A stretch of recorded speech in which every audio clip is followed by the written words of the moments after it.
Welcome to the COVID-19 Physician Learning Series, brought to you by Jewel and the Canadian Medical Association. I'm Dr. Gillian Horton. I'm a general internist, medical educator, writer, and podcaster, and I'm your host for this series. The clinical applications of mindfulness in patient care are well described. But there's also a significant body of work showing that healthcare providers can enhance both their quality of care and their quality of life by learning how to apply mindfulness to their own practice. Dr. Ron Epstein has been at the forefront of this topic for more than 20 years. With this session, it's our intention to provide you with a deeper understanding of how you may be able to employ mindfulness to mitigate some of the stress and distress that you are undoubtedly experiencing in response to current events.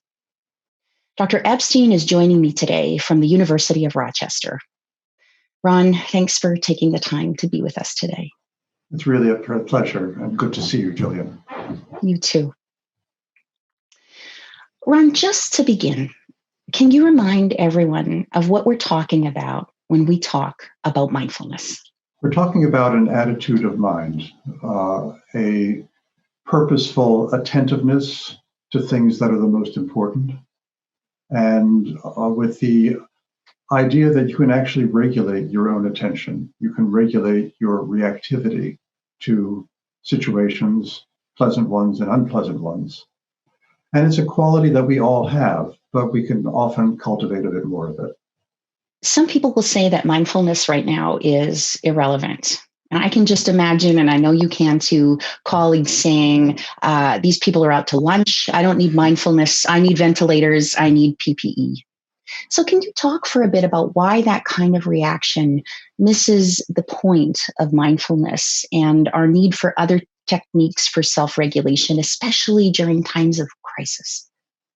I'm not going to debate the importance of having ventilators and supplies that keep us safe. But there are other ways of keeping ourselves safe and healthy and connected that are equally important.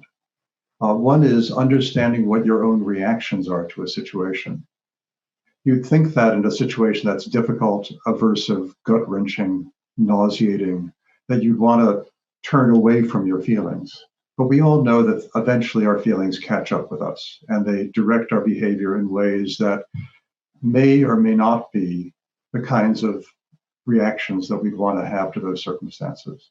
So mindfulness is a conscious and purposeful turning towards and examining, being curious about, and being present with those experiences of distress to the point that they can actually direct us to do the things that are in the best interest of our patients and best interest of ourselves. So why now? I think that we're all facing a tremendous amount of uncertainty. And in fact, we're even uncertain about how uncertain we should be. It's what's called epistemic uncertainty. A stochastic uncertainty is the kind of uncertainty that you would have, for example, if you know that in a certain situation, 70% of people will benefit from a treatment and 30% don't, and you just wonder whether you're in the 70% or 30%. But with the COVID situation, we're in a situation of epistemic uncertainty. We just don't even know what the rules are, what the bounds are. And so trying to figure those things out through problem solving work only up to a certain point. And at a certain point, we have to recognize that there is going to be parts of this uncertainty that we just can't get rid of, we can't put away. So in my view, a healthy reaction to that epistemic uncertainty is curiosity. It's an opening up. It's trying to understand, trying to see this exceptional patient that does well. Why is that happening? And it's only with a certain kind of openness that you can actually begin to see and appreciate and act on those observations.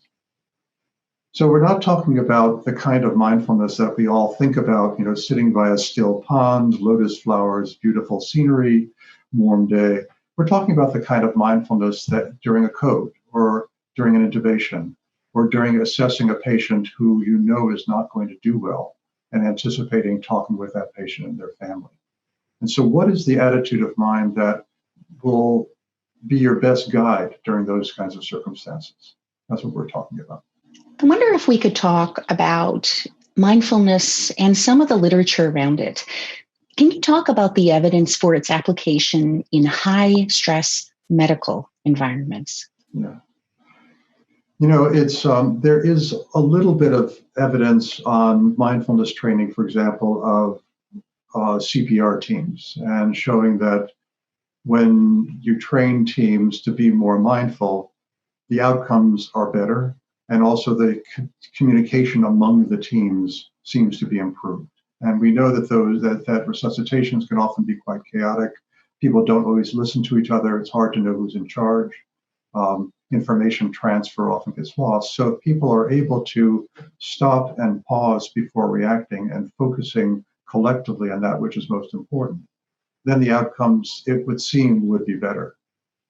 There's better evidence from other places outside of medicine, for example, among first responders and also in the military. And the military has really jumped on using mindfulness as a way of preventing irrational behavior in the face of extreme stress. So to not have repeat performances of some of the horrors of war, and rather have teams or units or individuals be able to stop, take a breath, assess a situation, achieve a certain degree of focus, attentiveness, and calm and presence before proceeding. It's not that this all takes a long time.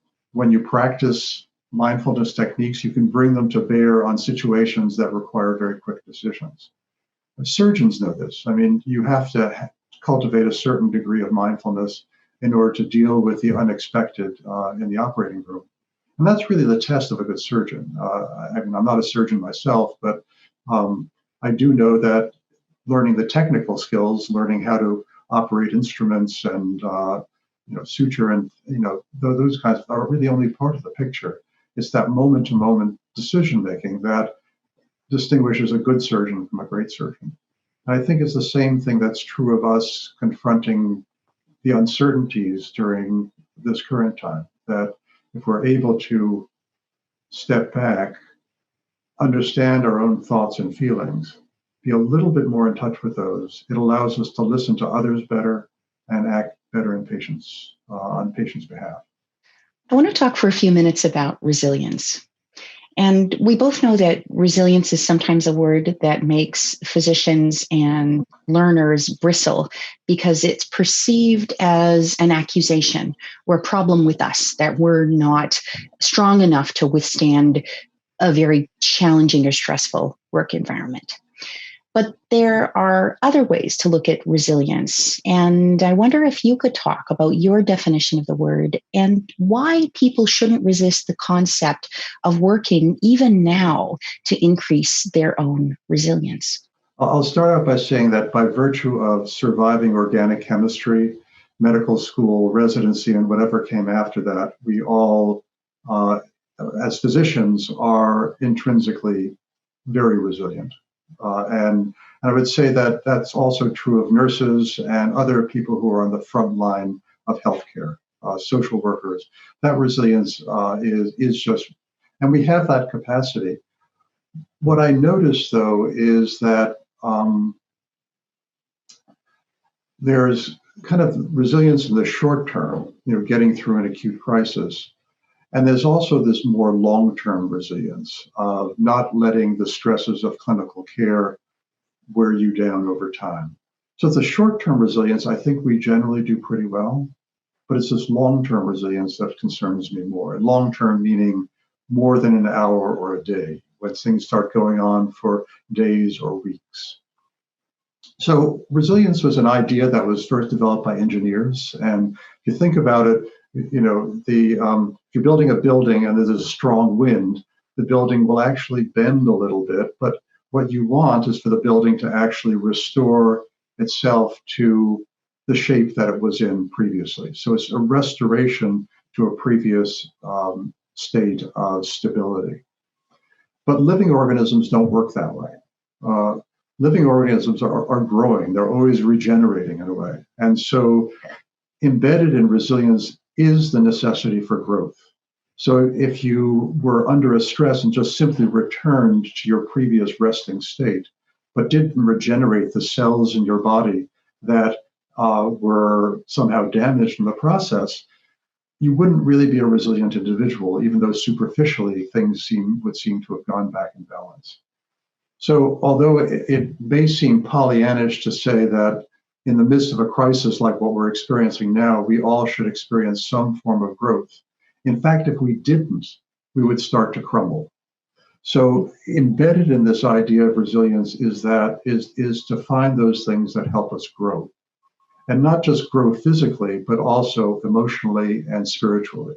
That the things that sustain us, that help us increase our potential as humans. And I think in terms of mindfulness, that falls into 4 categories. One is attention. We want to grow our capacity to pay attention to the right things. Growing the ability to be curious, especially when situations are stressful and we feel like shutting down, that capacity of opening up. So I'm a palliative care doctor and frequently deal with situations in which there's tremendous conflict within families or between families and clinicians.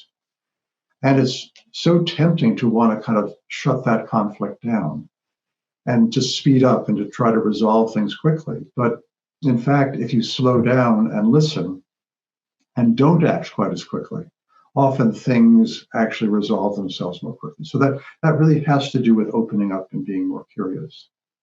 The third has to do with a beginner's mind, and especially important in situations that are unanticipated and novel. So that if we're trying to apply situations from the 1918 flu pandemic to the 2020 COVID pandemic, we're going to be right some of the time, but a lot of the time we won't be. And obviously technology has changed. But if we go back a decade and look at SARS and try to apply those, so we need to actually have that ability to see this situation for what it is, which is something that's unique. And in fact, to see each human being as unique. So that's attentiveness, curiosity, beginner's mind. And the fourth thing is presence. And that's perhaps a bit harder to define, but we all know what it feels like when we are present with someone else.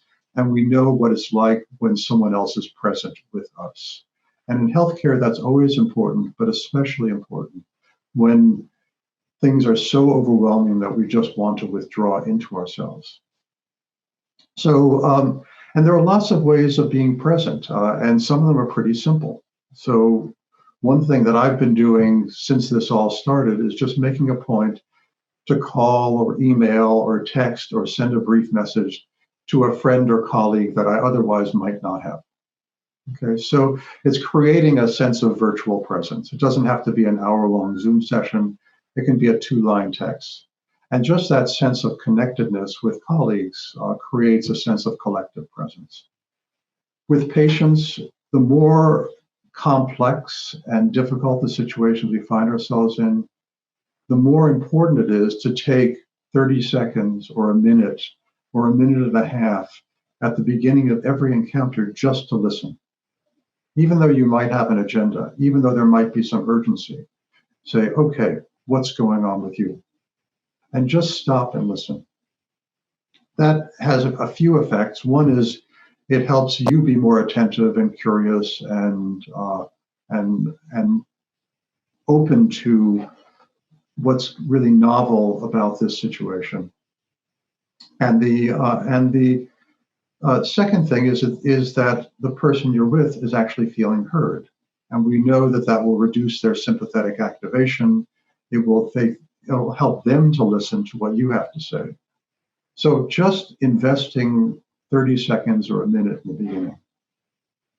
Another way to be present is to find ways of taking brief pauses during your day. And by brief, I mean 2 seconds or 3 seconds. So you've just finished up with one patient and you're going into the next cubicle to see the next patient. What do? Well, you wash your hands, you gel your hands. But what do you do mentally during that time? So we know about cleansing your hands during that situation, but what do you do to be able to set aside what's just happened in the previous encounter so that you can actually listen and be present and best serve the needs of the next person you're with? So something that I do habitually is just when I touch the doorknob or door handle, I take a breath. I mentally set aside what's just happened. I don't suppress it. I know it's there. And then with that breath, feel a sense of openness when I'm about to see the next patient.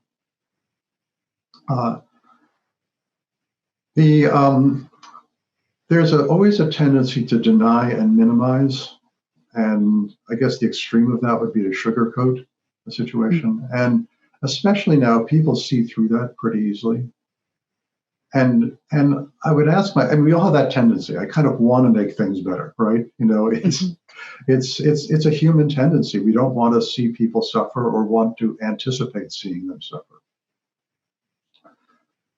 But by sugarcoating, it creates a sense of distrust and falseness because we all know that this is serious.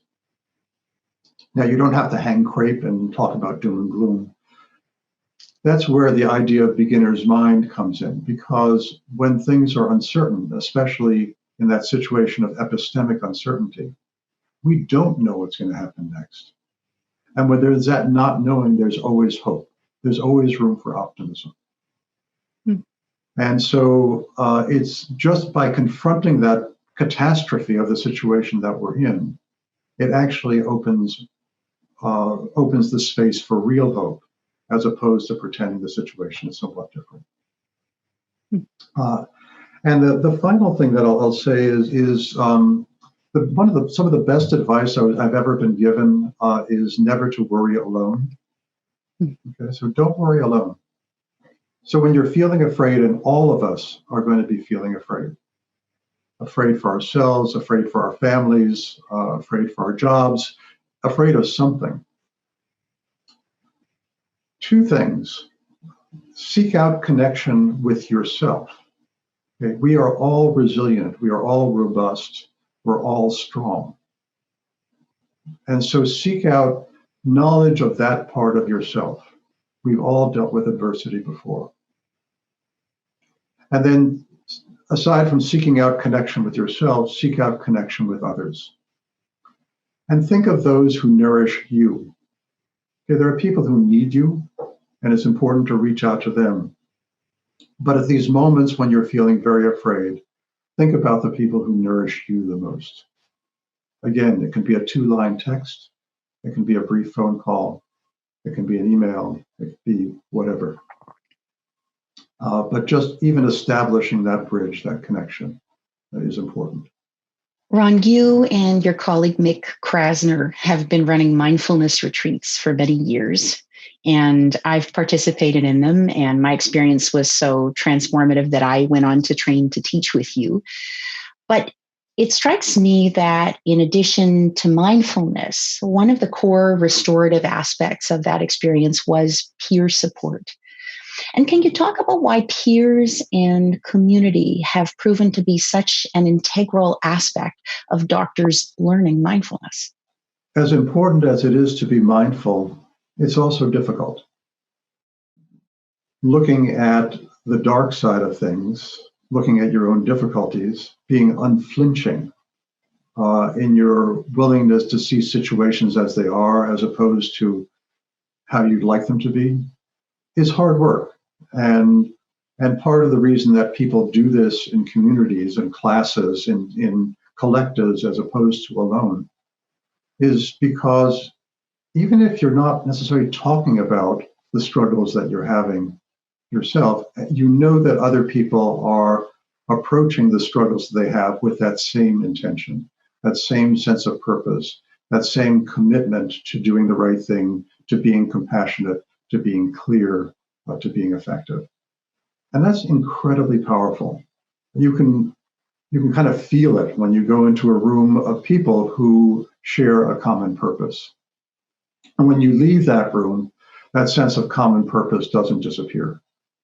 And now you need ways of maintaining connection around that. And now we have so many ways of doing that, even though we have to be 2 meters away from one another and sometimes have meetings at long distance, it's still possible to maintain that sense of connection. It's our goal in this series to leave listeners with things that they can deploy right now to improve their locus of control in this situation and their sense of well-being.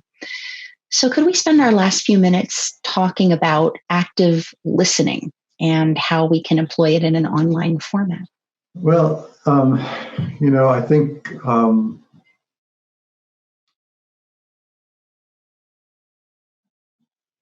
the virtual presence that we create online is generally more powerful with those that we've actually had some kind of physical presence with. So I would say that there are really two categories of maintaining that sense of online connection. When it's with people that an example, I have a young grandchild, now 3 months old, in Los Angeles. We've been there twice before the whole COVID thing happened. And doing Zoom or various other online platforms, the translation between physical presence and emotional presence is much more possible. When they're with people you don't know, when it's a work meeting or with people you don't see very often, there's a few tricks. One is don't talk for too long. Talk for 30 seconds or a minute, leave a space so that other people can talk, because it's so much easier to tune out in an online format. It's so much easier to flip your screen so you're checking your email. And so making a conscious effort to be more interactive. It is possible to make eye contact. It's tricky because you have to look at the camera and not necessarily the face of the person that you're talking to, but periodically glancing at the camera as if that were the face is another way of maintaining a sense of virtual connection. Trying to understand what the other person's intention is. So we get a lot from gesturing and posture, and we can see a little bit of that on screen, but it's not quite the same as if it's three-dimensional. And trying to visually imagine. And I guess frequency and familiarity with the medium. So it feels kind of odd at first, and then after a while it feels familiar. And then finally, know your saturation point. It's interesting for me because the physical distance has actually made my connections with family and colleagues stronger. I'm actually communicating with colleagues more now than I would in my everyday life when I'm rushing around doing other things. There was one day when I had 6 straight hours of Zoom meetings, and I just couldn't. 6 straight hours of in-person meetings is difficult enough, but I think that our tolerance for online formats is less. So just recognize. So now I schedule my meetings for 50 minutes rather than an hour, so I actually have some breathing time in between. I think we'll all figure out our way through this. It's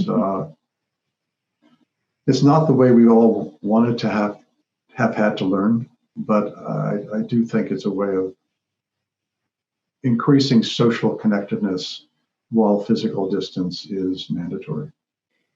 And Ron, before we close today, could you talk about vagal activation and breathing and leave our listeners with something simple that they can do going forward, starting today? Yeah, so I mentioned 2 other simple things previously. One is what you do when you go from one room to the next, and what you do when you touch a door handle, taking your breath.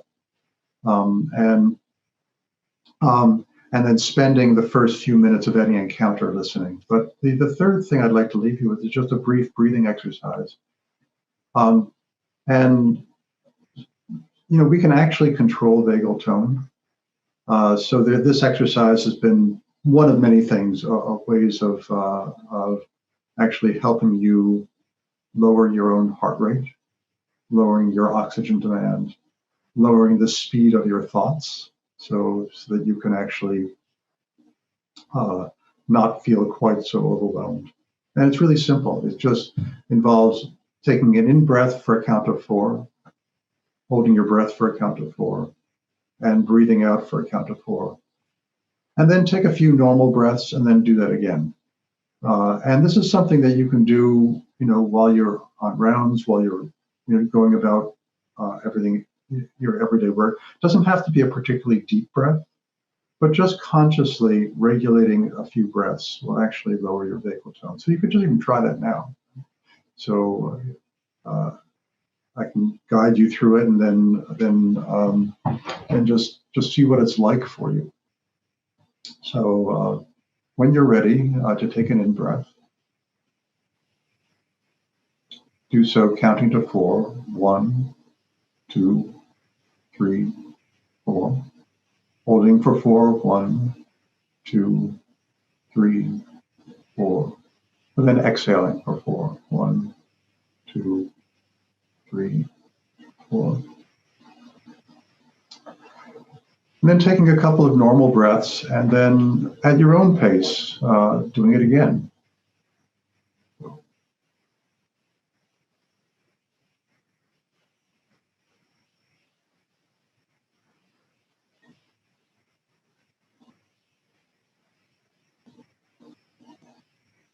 Okay. And then maybe take a couple of other normal breaths, and a third time. 1, 2, 3, 4. Hold. 1, 2, 3, 4. Exhale. 1, 2, 3, 4. It sounds ridiculously simple, but as with many of, I see mindfulness as a practice. It's not just a thing. And so finding one thing that you can practice every day and do it over and over again. It's like learning a piece of music. It's like learning to play tennis. It's like learning to be a good surgeon. It's the acquisition of habit. And if you practice a simple breathing exercise like this, you'll find that it comes back to you at the times when you're at greatest stress, the times when you are in a code situation or some other acute situation, and there's so much that you can't control in those situations, but you can control your response and your reaction to that situation. And if that response is to be more present, to be calmer, to be more available, to begin to see the novelty of that situation and the particular unique solutions that that situation requires, then your day will have been better than it would have otherwise been. Ron, I want to thank you so much for setting aside the time to spend with us today, sharing your knowledge and experience. It's been a pleasure. Thank you. I'm Dr. Jillian Horton, and thank you for joining us for this COVID-19 webinar series, powered by Jewel. Take care of yourselves. Thank you for all that you do, and I'll see you again soon.